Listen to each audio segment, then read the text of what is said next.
Guard Muller he is ghost. আপনারা মানেন আর না মানেন, আপনাদের মানতে হবে। ভিডিওটা স্কিপ করেন না, আপনাদের প্রুফ দিতেছি। তো আমি মাত্র একটা ডিভিশন ম্যাচ শেষ করলাম। তো প্রথমে আমি 2-0 গোলে পিছিয়ে পড়ছিলাম। ফরিদপুর এফসি হইতেছে আমার টিম।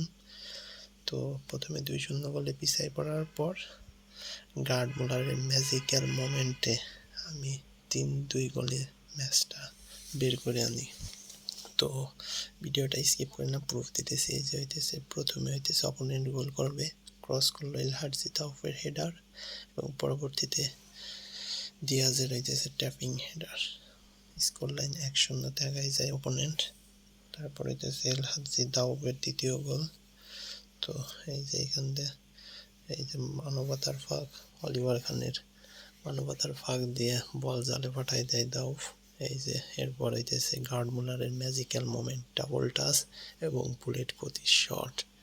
গোলকিপার ছিল হইতেছে মিলকেনোভিচ স্যাভিস, কিন্তু বল কিন্তু চোখেই দেখে নাই, চোখে মনে হয় শস্য ফুল দেখছে। এরপর হইতেছে কর্নার থেকে ফ্যাবিও কানাভারোর হেডার, বুলেট হেডার।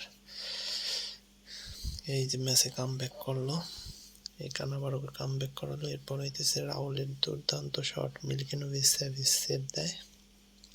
তো এখন হইতেছে ম্যাচের রেজাল্ট হইতেছে 2-0 গোল, মানে 2-2 সমতায় আছি। তো এরপর হইতেছে এই যে গার্ড মুলার 180 ডিগ্রি টার্ন নিয়ে ডাবল টাচ আর বুম, আবারও সেই ম্যাজিক্যাল মোমেন্ট। স্কোর লাইন হয়ে যায় 3-2। গার্ড মুলার আসলে একটা ভাই, হি ইজ গোস্ট, এটা আপনারা মানতেই হবে। মিলকেনোভিচ স্যাভিস তো সহিই দেখে নাই, ও সেভ দেবে কি। তো ধন্যবাদ সবাই দেখে ভিডিওটা।